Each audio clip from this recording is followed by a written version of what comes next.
हमसाया मुल्क भारत से prime minister Narendra Modi का जो विजिट है वो बहुत लाइमलाइट में रहा। वहां पे बहुत सी गुफ्तगू हुई। उन्होंने कैमला हारिस से भी मुलाकात की। उसके बारे में जो है काफी बातें सामने आई, वो भी मैं आपको बताती हूँ। और इसके अलावा उन्होंने प्रेसिडेंट जो बाइडन और प्राइम मिनिस्टर मोदी के बीच मीटिंग हुई, उसकी सारी बातें भी जो हैं वो सामने आ रही हैं। तो इन तमाम नुकात पर हम बात करते हैं। आज हमारे साथ मौजूद हैं जबरदस्त एनालिस्ट हैं, अमेरिका के politician, season politician, political analyst, Muslim chair for America, Mr. Sajid Tarar is joining my show. Thank you so much, Sajid sahab, for joining my show. My pleasure. Thank you. जो हमारी वहां की vice president है America की, उनसे भी मुलाकात हुई। अच्छा, उसमें मैं उस पर क्योंकि उससे आगाज इसलिए करी, उसमें एक दो पॉइंट्स पाकिस्तान के हवाले से बड़े अहम जो है वो उठाए गए। खासतौर पर जो है जब मैंने देखा कि कुछ इंडिया की, मैंने चेक की जितने भी मीडिया था उस पर कुछ जो बातें आ रही थी, जिस तरह हिंदुस्तान टाइम्स, इसके अलावा एनडीटीवी, उस पर मुझे जो नजर आए दो पॉइंट्स वो मैं आपके सामने रखना चाहती हूँ और आपका तज्जिया भी चाहती हूँ। जैसे उन्होंने कहा कि she brought up Pakistan role in terrorism, ये कहा गया, एंड आज Islamabad to take action so it does not impact America and India security. तो ये एक ऐसा चीज है, वैसे तो जाहिर है कि माजी में भी इस तरह के वहां से सवालात उठाए जाते रहे, लेकिन अब उस जगह पर पहुंचकर वाइस प्रेसिडेंट के साथ इस तरह की गुफ्तगू, तो आप क्या समझते हैं कि इसको कैसे देख रहे हैं? दूसरा ये भी कि पाकिस्तान का इस हवाले से अब क्या जवाब होना चाहिए या क्या पॉइंट ऑफ व्यू होगा? देखिए, मैं सारी सूरत हाल आपके सामने रखने की कोशिश करता हूं कि मोदी साहब आए हैं तो किस तरीके से और कितने भरपूर तैयारी करके वो आए हैं। एक तो वो पूरा फुल फ्लैज जिस तरह अंतराज उसके साथ यहाँ पे Washington DC is full of Indian journalist right now. हर दूसरे चौक में न्यूयॉर्क में और वॉशिंगटन डीसी में देखा गया है इंडियन कैमरामैन जो है वो लेकर बैठे हैं। और जो कैमला हैरिस की स्पीच के बारे में आपने बात की है, उसको वो हर इंडियन चैनल ने उसको कहा है इंडियन डिसेंट वाइस प्रेसिडेंट। और फिर उन्होंने इस तरीके से कैंपेन चला रहे हैं, यहाँ पे अमेरिकन मीडिया भी उनके साथ मिला हुआ है।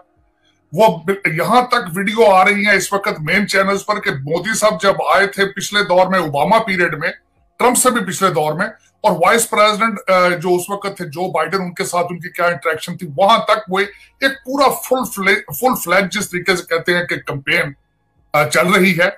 और वो कैंपेन के साथ साथ क्या उसमें से हासिल क्या कर रहे हैं इस वक्त, जिस तरह आपने भी फरमाया कि कैमला हैरिस ने भी टेररिज्म को आइडेंटिफाई किया। टोनी बिल्कन इससे पहले जब कांग्रेशनल हियरिंग में गए तो उन्होंने भी जाके वहां पे पाकिस्तान को एक्यूज किया वर्ड यूज करके हार्बरिंग, और उन्होंने कहा कि सेफ हेवंस प्रोवाइड करते रहे हैं पाकिस्तान पिछले 20 सालों से। तो इस वक्त ये पूरी एक फुल कैंपेन है जो इसकी बड़ी तैयारी की गई। जो इस वक्त मिस्टर शंकर जो उनके फॉरेन मिनिस्टर, शंकला उनके secretary state, secretary foreign office के, उनके एम्बेसडर, सारा एक पूरा अंतराज जिस तरीके से तैयारी के साथ आए हैं, मैं अफसोस के साथ ये कहूंगा कि हमें उसके सामने ना हमने तैयारी की है ना कोशिश की है, बल्कि और इसमें सिर्फ एक दफा नहीं है उन्होंने। हम तो जा ही नहीं रहे ना, यानी हम तो वहां पे तो विजिट तो ऐसा, उन्होंने तो शहरियार आफरीदी को भेज दिया प्राइम मिनिस्टर ने, और खुद तो वो जा ही नहीं रहे, तो तैयारी क्या होगी? उन्होंने बल्कि इसका कोई एडवोकेसी कश्मीर की करने की बजाय पाकिस्तान के इमेज को धचका दिया, शाक दिया उन्होंने। यहाँ पे आके उन्होंने अपनी तवज्जो, एक तो उनका ड्रेसअप नहीं था, उनके अल्फाज प्रॉपर नहीं थे, और उन्होंने आके यहाँ पे मजाक उड़ाने की कोशिश की अमेरिकन सर्कमस्टांसेस, अमेरिकन सोसाइटी की। और यहाँ पे ये याद रखा जाए कि अफरीदी साहब का ये पहला ट्रिप था अमेरिका, और जिस चैनल के जरिए वो प्रमोशन ये कर रहे हैं वो भी अमेरिकन चैनल है, जिस जहाज पे आए हैं वो भी अमेरिकन मेड है। और बताना चाहूंगा कि उस कंट्री का उन्होंने जाके टाइम स्क्वायर में मजाक उड़ाया जिसने दुनिया को स्टील, पेट्रोल, बैंकिंग सिस्टम, गाड़ियां, हर चीज दी है उस मुल्क ने। और वरना तो आप, मेरा मकसद अगर देखें पिछली 18वीं सदी की सारी इन्वेंशंस सारी अमेरिका से जा रही हैं पूरी दुनिया में। और अफरीदी साहब आप माशाल्लाह वहां से आए हैं, फारूक तहसील होके आए हैं, और उन्होंने अपना तालिबानी लेक्चर दिया है। बजाय उस पर पॉजिटिव इमेज जाता, शॉक हुआ है पाकिस्तान के इमेज को। फिर ये कहते हैं कि न्यूजीलैंड की टीम वापस चली गई, फिर ये कहते हैं इंग्लैंड क्यों वापस जा रहा है, फिर कहते हैं ऑस्ट्रेलिया। लेकिन this is the best Pakistan can offer कि एक बंदा आया है जिसको ना हिस्ट्री का पता है ना अमेरिकन स्ट्रक्चर का पता है। यहाँ पे जितने होमलेस हैं वो सारे एडिक्टेड होते हैं नशों पे, वरना यहाँ पे फैसिलिटीज मौजूद है, यहाँ पे शेल्टर मौजूद है। जो आपने अभी सराय बनाई है, ये अभी आपने जो खाने दे रहे हैं, यहाँ सदियों से चल रहा है। हम जो यहाँ पे टैक्स देते हैं 35% टैक्स जाता है, उस पर गवर्नमेंट सब कुछ फैसिलिटेट करती है, लेकिन ये कि अफसोस के साथ कि Afridi sahab was not the best diplomat, he could not prove himself as a best diplomat. और यहाँ पे बल्कि कश्मीर को भी उन्होंने, अब मैं छोटी सी मिसाल आपको देना चाहूंगा, कल इंतहाई अफसोस की बात यह है कि विलेट कॉन्टिनेंटल एक होटल है जहां मोदी साहब ठहरे हैं, एक ब्लॉक पे है वो व्हाइट हाउस से, एक ब्लॉक पे, वहां पे बाहर सिखों ने अपने किसानों के लिए वहां पे इज्तिमा किया, एक भी कश्मीरी वहां नहीं खड़ा था। कल मेरा गुजर हुआ वहां से विलेट कॉन्टिनेंटल के सामने से, तो एक ब्लॉक व्हाइट हाउस से एक भी कश्मीरी, एक भी ये जो बंदे आ रहे हैं जहाजों में फर्स्ट क्लास के टिकट लेके आ रहे हैं पाकिस्तान से यहाँ पे कश्मीर के अपने उसको प्रमोट करने के लिए, एक भी बंदा उसमें से नहीं खड़ा था। ये वेकेशन में सारे लोग फिर रहे हैं, यानी पाकिस्तान से जो है वो जा रहे हैं उसको, लेकिन वहां पे मौजूद नहीं थे, एक भी बंदा नहीं, सारे वेकेशन पे फिर रहे हैं, यहाँ पे आके गवर्नमेंट ऑफ पाकिस्तान के खर्चे से बिजनेस क्लास की टिकटें लेकर आए हैं। लेकिन कल विलेट कॉन्टिनेंटल के सामने सिख मौजूद थे, एक भी पाकिस्तानी मौजूद नहीं था, एक भी कश्मीरी मौजूद नहीं था वहां। अफसोस की बात, ये नेशनलिज्म है, ये कौमियत है, ये हमारे टारगेट है। और ये पाकिस्तान से पता नहीं, मेरी समझ से बाहर है कि इस वक्त खान साहब का आज एक इंटरव्यू न्यूज वीक वालों ने दिया है कि खान साहब कह रहे हैं कि Taliban can be the partner in peace with America. इस वक्त आपके 3-4 लोग जो हैं उनकी क्या डिप्लोमेसी चल रही है, उनकी क्या एडवोकेसी चल रही है। हमारे कुरैशी साहब, मोईद यूसुफ साहब, इमरान खान साहब मुसलसल दुनिया की मिन्नतें करते नजर आ रहे हैं कि अफगानिस्तान पर डॉलरों की बारिश करें और हो सकता है वहां से कोई डॉलर स्लिप होकर पाकिस्तान भी आ जाए। सिर्फ और सिर्फ ये एडवोकेसी हो रही है कि खुदारा उनको डॉलर दे, उनको डॉलर दे। अब मैं कुछ चीजें जो मेरे ज़हन में पॉइंट थे, एक तो मैं ये बताना चाहूंगा कि पाकिस्तान ने रिक्वेस्ट की है यूनाइटेड नेशन से कि तालिबान को वहां पे बोलने की इजाजत दी जाए। खुद आप बोल नहीं रहे हो, तालिबान की एडवोकेसी कर रहे हो, फिर आप स्टेटमेंटें देते हो कि हम तालिबान के नुमाइंदे नहीं है। इस वक्त पाकिस्तान की सारी फॉरेन पॉलिसी कोशिश कर रही है दुनिया को कन्विंस करने की कि तालिबान को रिकॉग्नाइज किया जाए। लेकिन दूसरी तरफ से जो रिसेंटली खबर आ रही है, मुल्ला नूरुद्दीन तराबी साहब ने अपना एक बयान जारी कर दिया, वो जेल खाना जात के वहां पे वजीर है। उन्होंने कहा है कि हम हाथ काटने की और मौत की सजाए मौत देने की इसकी सजाओं को हम रिस्टोर कर रहे हैं।